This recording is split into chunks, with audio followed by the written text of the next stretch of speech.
नमस्कार मित्रमैत्रिणींनो, माझ्या यूट्यूब चॅनलवर तुम्हा सगळ्यांचं खूप खूप स्वागत आहे.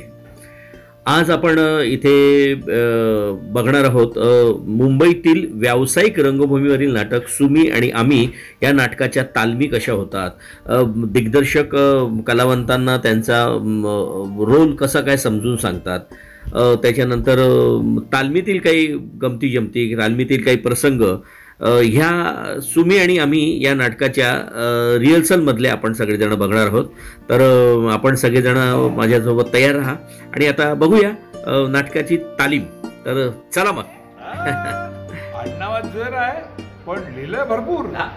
म्हणजे काय वहिनी, फर्स्ट क्लास पैकी तुमच्या हातची कॉफी टाका आता अर्धा कप. आणि हा वहिनी, नावाला जायफळ उगाळू ना. नाही, ती जर काय गडबडत आहे. अहो म्हणून तर अर्धा कप कॉफी बोललो, नाश्त्याचं बोललो का मी? नाही. खरं तर आमच्यावर उपकारच केले. काय बोलला वहिनी तुम्ही? काही नाही, तुमच्यासाठी जायफळाची कॉफी घेऊन येते. हे होते ज्येष्ठ अभिनेते मोहन जोशी आणि सविता मालपेकर आणि बाकी इतर कलावंत ह्या रिहर्सलमध्ये आपल्याला दिसतात आहे.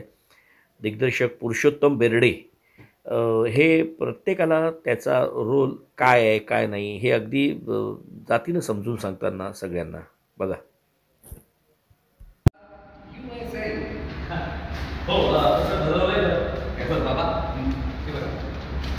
तुमच्यासाठी pant, track pant, shirt, T shirt आणि हा शर्ट. पण आता हा शर्ट झाला डॉक्टर काकांचा.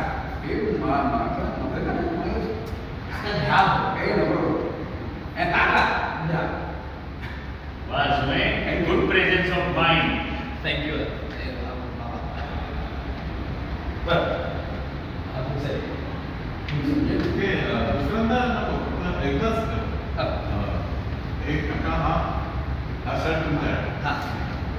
हा शर्ट, आता हा शर्ट आहे डॉक्टर काकांचा.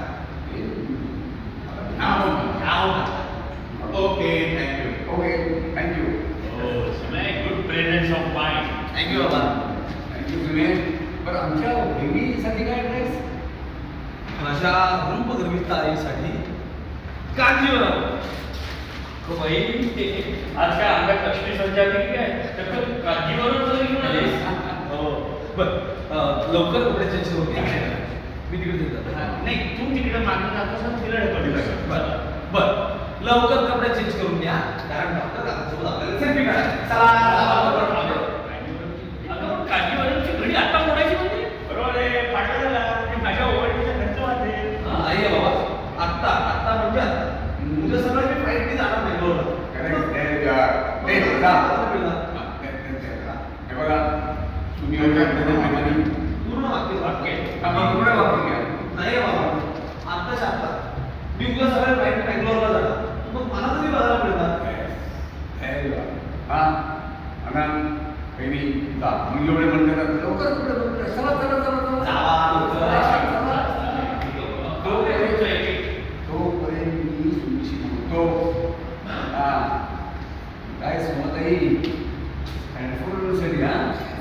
तर अशा ह्या नाटकांच्या तालमी रिहर्सल हॉलमध्ये चालतात. पण कधीकधी म्हणजे स्टेजवरचं कॉन्फिडन्स यावा किंवा स्टेजवर सराव व्हावा म्हणून डायरेक्ट थिएटरलासुद्धा याच्या तालमी होतात.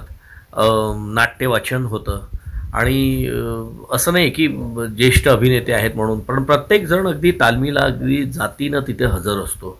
काही मान्यवरांच्या तालमीला भेटीसुद्धा झाल्या. भाईसाहेब भोयर म्हणून आहेत, ते तालमीला आले. त्यांच्याशी चर्चा करताना नाटकाचं शेड्युलिंग कसं असणार याविषयी माहिती देताना सगळीच कलावंत अगदी तन्मयतेनं ऐकतायत. आणि हा असा सगळा म्हणजे रंगीत तालमीचा जो प्रकार असतो. त्यानंतर दिग्दर्शकांकडून काही टिप्स मिळणं हे देखील अतिशय महत्त्वाचं असतं. त्यांनी सांगितल्याप्रमाणे तसं त्या आपल्या आपल्या रोलमध्ये आपण ते बदलाव आणायचा आणि आपला रोल आपण कॅरी करायचा. नाट्यवाचन हे अतिशय महत्त्वाचं आहे. बघा, जोशीसाहेब बसलेत आणि ते सुद्धा अगदी आपला रोल अगदी मन लावून वाचतायत, मन लावून करतायत, त्यांच्याबद्दल बोलायला म्हणजे नकोच आपण. ज्येष्ठ अभिनेते आहेत आणि जाणकार कलावंत आहे तो. तर hats off to mister Mohan Joshi sir. दिग्दर्शक ॲक्च्युली कसं हवं आहे त्यांना ते अगदी व्यवस्थित समजून सांगताना सुद्धा आम्हाला ते तुम्हाला दिसत आहेत.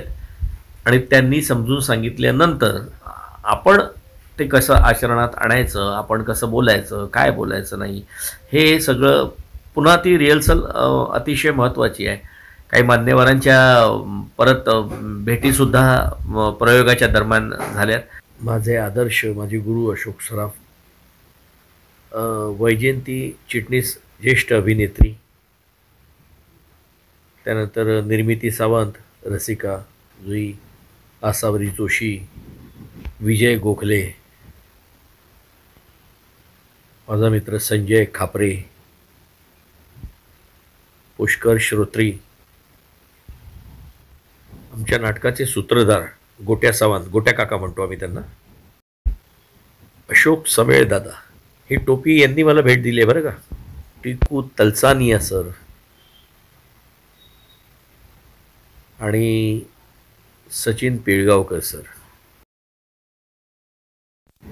खरं तर या सगळ्यांच्या भेटीगाठी आणि त्यांचे आशीर्वाद हेच सगळं मोठं पाठबळ देऊन जातं आम्हा सगळ्या कलावंतांना आणि काम करण्याची उमेद वाढते. आणि तालमीतील तुम्हाला काही क्षण तुम्हाला दाखवलेत. आणि आता आणि हा फोटो एक तालमीच्या नंतर घेतलेला ग्रुप फोटो, म्हणजे पुरुषोत्तम बेर्डे आहेत, मिसेस बेर्डे आहेत, मोहन जोशी सर आहेत, उदय लागू, चंद्रशेखर भागवत, मी आणि आमची नाटकातली सुमी म्हणजे श्रद्धा पोखरणकर ही देखील तुम्हाला इथे दिसते. आणि आता हे दिग्दर्शक नीट समजून ट्राय सांगतात. केला बाबा, पण स्कॉलरशिप संपल्या. नाही मी ट्राय केला बाबा. जातोय की का तुम्ही प्रपोजल? मी ट्राय केला ना बाबा, मी ट्राय केला, कळलं ना? म्हणजे बाबांना मस्त टोपी कशी लावता येईल ते सगळं दिसलं पाहिजे. मी ट्राय केला. तू सिन्सिअरिटी कशाला सांगते? तुला त्यांच्याकडून पैसे हवेतच आहेत, काही करा तुम्ही, घर विका, मला मी MS होणार आहे.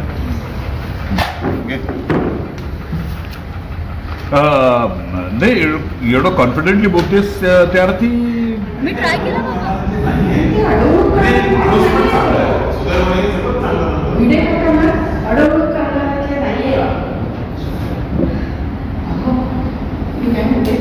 तुम्ही ना फक्त शब्द टाकावं त्यांच्या. तुम्ही शब्द टाका. आणि हे बघा, अण्णाला त्यांची श्रद्धा आहे आणि त्यांच्या शब्दावर विश्वास आहे त्यांचा. आणि कागद ते नंतर होत राहतील नंतर होत राहतील, ते अडवणूक करणाऱ्यातले नाहीये. तुम्ही फक्त शब्द टाका.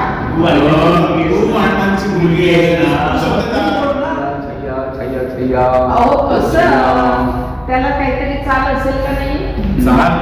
चाल पण आहे आणि डान्स पण आहे. चाल पण आहे आणि डान्स पण आहे. छैया छैया छैया छैया छैया छैया छैया छैया.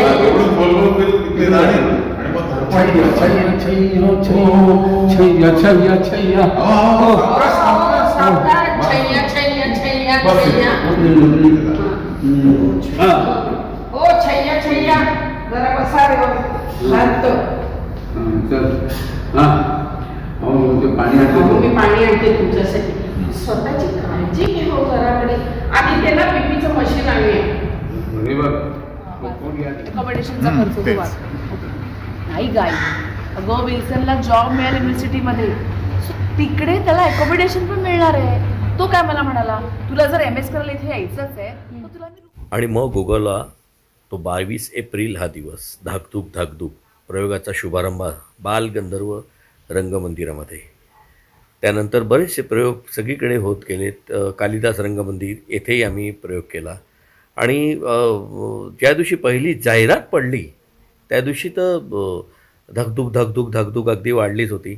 पण प्रयोग अगदी बेमालूमपणे अगदी सहजरित्या आणि दणकेबाज आणि चाबूक झाला. प्रेक्षकांनी अगदी डोक्यावर प्रयोग घेतला. सविता मालपेकर ताई आणि मोहन जोशी या इतर सगळ्यांबरोबर काम करायला एक मजा आली. प्रेक्षकांचा हवा तो प्रतिसाद आम्हाला मिळाला. त्यांनी नाटक अगदी डोक्यावर घेतलं. स्टँडिंग ऑडिशन देखील आम्हाला प्रेक्षकांकडून मिळालं. त्याच्यानंतर शैलेश राजे, संजय गोडसे, आमचे निर्माता आहेत ते दिसत आहेत तुम्हाला. त्यांच्यातर्फे प्रेक्षकांचे संपल्यानंतर कर्टन कॉल म्हणजे आभार मानलेत आम्ही. पण या सगळ्या लोकांसोबत काम करायला एक वेगळी मजा आली आणि एक वेगळी ऊर्जा निर्माण व्हायची प्रयोग करताना.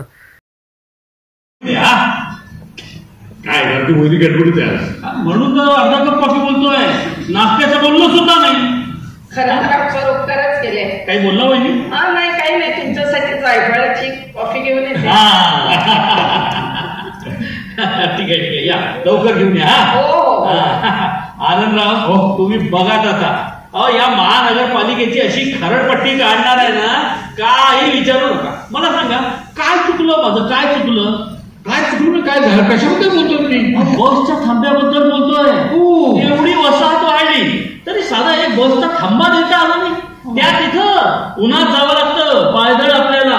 मग मला सांगा सिनियर सिटीजननी काय करायचं? अहो एवढा टॅक्स भरतो आपण, त्या घशात घालतात का कोण काढे? पण तुम्ही बघा आता स्टँडिंग कमिटीमध्ये असे धिंडवडे उठणार आहेत ना त्यांचे. फॅट काय उडेल त्यांची? ठीक आहे पण बस स्टॉप तर मिळालं नाही. म्हणजे काय? अरे माझ्या पत्राची भाषा जशी कडक आहे एकदम. अरे सोडतो की काय त्यांना? आनंदराव एक लक्षात असू द्या, या 8 दिवसात माझ्या पत्रामुळे काम मार्गी लागलं नाही ना तर मी तुम्हाला घेऊन आमरण उपोषणाला बसेल. आमरण उपोषण मला घेऊन काय? अहो 1-1 तासाने यांना खायला लागतं. आमरण उपोषण पेक्षा अर्ध किलो उपोषण असा एक प्रकार का? ते बघ हे असं आहे वहिनी यांचं. आनंदराव आता माघार नाही हो. हा प्रश्न आपल्याला विधानसभेत घेऊन जायचा आहे. प्रश्नाला तारांकित करायचा आहे. तुम्हाला कोथिंबीर आवडतात ते? कोथिंबीर आवडतात ते? कोथिंबीर आणि यानंतर कांदे पण चिरायचे. प्रयोगाला प्रसिद्धी मिळाल्यानंतर आम्ही थेट पोचलो ते चला हवा येऊ द्या याच्या सेटवर. निलेश साबळे, डॉक्टर निलेश साबळे, आम्ही सगळेच्या सगळे आमची पूर्ण टीम चला हवा येऊ द्याच्या सेटवर आम्ही होतो तिथे. त्या सेटवर एक भारी वेगळी मजा आली. तिथे डॉक्टर निलेश साबळे त्याच्यानंतर आमची टीम ह्या दोघांमध्ये नाटकावर चर्चा झाली. तर ती चर्चा काय तुम्ही लोकांनी तशी ती चला हवा येऊ द्याच्या एपिसोडमध्ये ती बघितलीच आहे. पण तरीसुद्धा एक छोटीशी झलक तुम्हाला त्याकरता आई बाबांना ग्राह्य देणारी मुलं देखील असतात, ग्राह्य न देणारी मुलं देखील असतात, त्यांच्याकडे लक्ष न देणारी मुलं देखील असतात आणि लक्ष देणारी मुलं देखील असतात. सो या इतक्या वेगवेगळ्या डायमेन्शन्स मधनं सुमी फिरते आणि आई बाबांच्या बरोबर उभी राहते, त्यांना भेटीस धरते. काय माहित नाही, ते नाटक बघितल्याशिवाय गंमत येणार नाही. सो मुळात नाटकाला या आणि नाटकाची मजा. नक्कीच. आता येणार आहे उदय सरांकडे. सर आपण काय सांगाल आपल्या भूमिकेबद्दल? डॉक्टरची भूमिका आहे की जो डॉक्टर त्यांचा मित्र आहे, आनंद धडपळे आणि यांचं लग्न त्यांनी ठरवलेलं, तेव्हापासून त्यांच्या फॅमिलीचा मित्र आहे, फॅमिलीत इन्व्हॉल्व्ह होणार आहे. तरुण पिढीशी तो पण कनेक्ट होतो. त्यांची जी मुलगी आहे त्या मुलीशी तो कनेक्ट होतो, तिच्याही त्या पद्धतीने वागतो आणि मोठ्या पिढीशी वागतो. वेळप्रसंगी त्यांना मित्रासारखा वागतो. फॅमिली फ्रेंड असल्यामुळं डॉक्टरही सल्ला देतो आणि कायम त्यांच्या त्याच्यात इन्व्हॉल्व्ह झालेला आहे. त्यांच्या मधला दुवा येतो. असा रोल करताना मला खूप बरं वाटलं. तर असं हे जे नाटक आहे हे जरूर सगळ्या पिढीने बघावं, म्हणजे त्यांना कळेल आम्ही का म्हणतोय बघावं. नक्कीच. यस राजेश, आपण काय सांगा? मी या नाटकामध्ये गोवंडे एक कॅरेक्टर करतोय. ते आनंद धडपळे आणि मेधाताई यांच्या शेजारी दाखवलेलं असतं आणि सुमीशी माझं एक चांगलं वेगळं बॉन्डिंग असतं. आणि कॅरेक्टर असं आहे की त्याला जेव्हा वाटेल तेव्हा तो त्या घरात येतो, हक्कानी काय हवंय ते काय नको ते खातो अच्छा आणि डिमांडही करतो, आज मला हे हवं ते हवं वगैरे. हा. आणि ते कॅरेक्टर करताना मला एक मजा येते. कमाल कमाल कमाल, खूप मजा येणार आहे खरं तर हे सगळं रंगभूमीवर पाहताना. तर हे होतं मुंबईमधील व्यावसायिक रंगभूमीवर असणारे नाटक सुमी आणि आम्ही. यातील कलावंतांशी यातील तालमी कशा होतात, काय होतात, काय प्रोसिजर आहे, हे याची भेट तुम्हाला मी आज घालून दिलीत. परत भेटूया पुढच्या माझ्या एका नवीन नाटकाच्या तालमीत किंवा प्रमोशनसाठी. तोपर्यंत विजिट माय यूट्यूब चॅनल राजेश चिटणीस. थँक्यू.